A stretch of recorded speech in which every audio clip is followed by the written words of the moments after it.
Thank you again for joining me for the Daily Bread Bible Study. We are looking at day 107 for Thursday, April 16th, 2020, focusing on 1 Kings 21 and 22. We are completing the book of the Bible called 1 Kings, and we are seeing the end of King Ahab's story here in 1 Kings. So things will come to a conclusion and will be wrapped up a little bit, but we'll also see that things will persist as well when we have a continuation of the story in 2 Kings.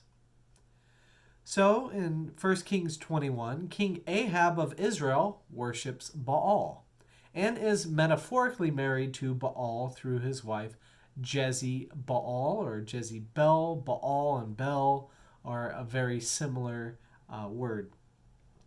Thus, King Ahab did things that were considered immoral to the God of Abraham, Isaac, and Israel.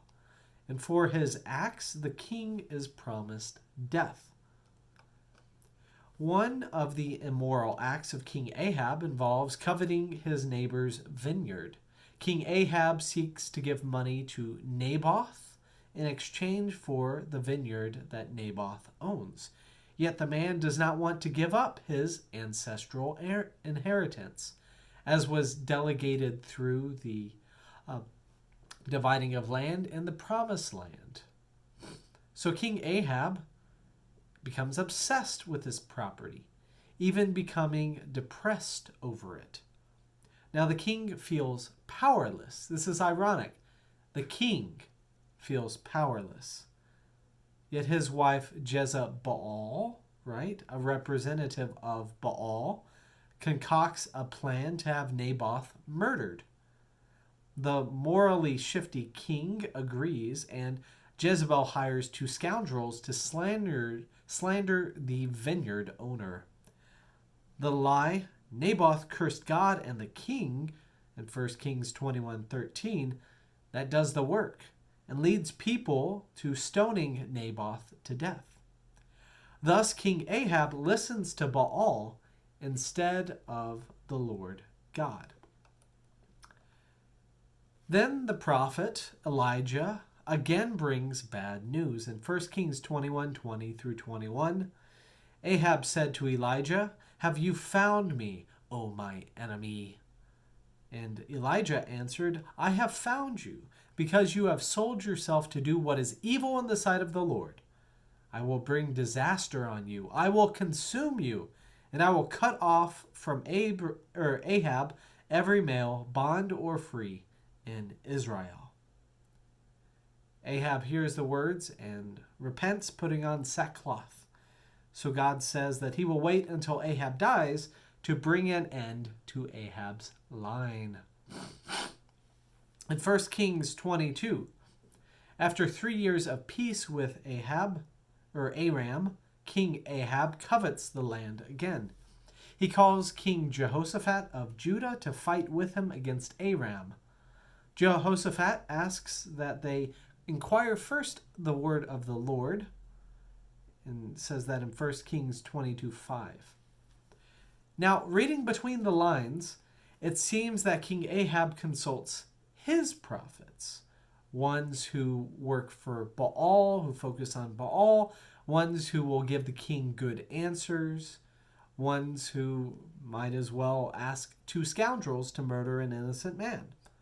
But anyways, they just tell him what he wants to hear. So King Jehoshaphat wants to hear words from the Lord God, not from these morally suspect Baal followers.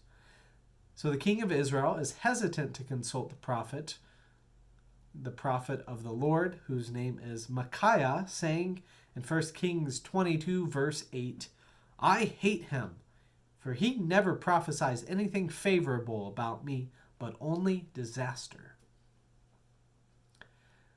The king doesn't like the prophet who tells him the truth. This may be why King Ahab is previously said to have killed the prophets of the Lord and kept prophets of Baal around himself. Eventually, The prophet is summoned, and Micaiah first says King Ahab will be victorious.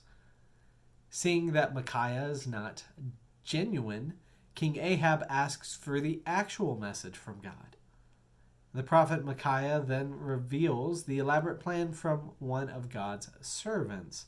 In 1 Kings 22:22, I will go out and be a lying spirit in the mouth of all his prophets.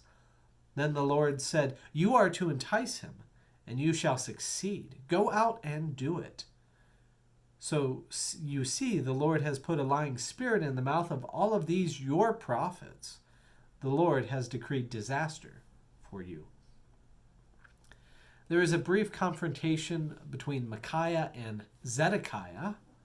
It's interesting to note that Zedekiah is also the name of the last king of the kings of Judah before Babylon comes and exiles them and tears them out of Jerusalem.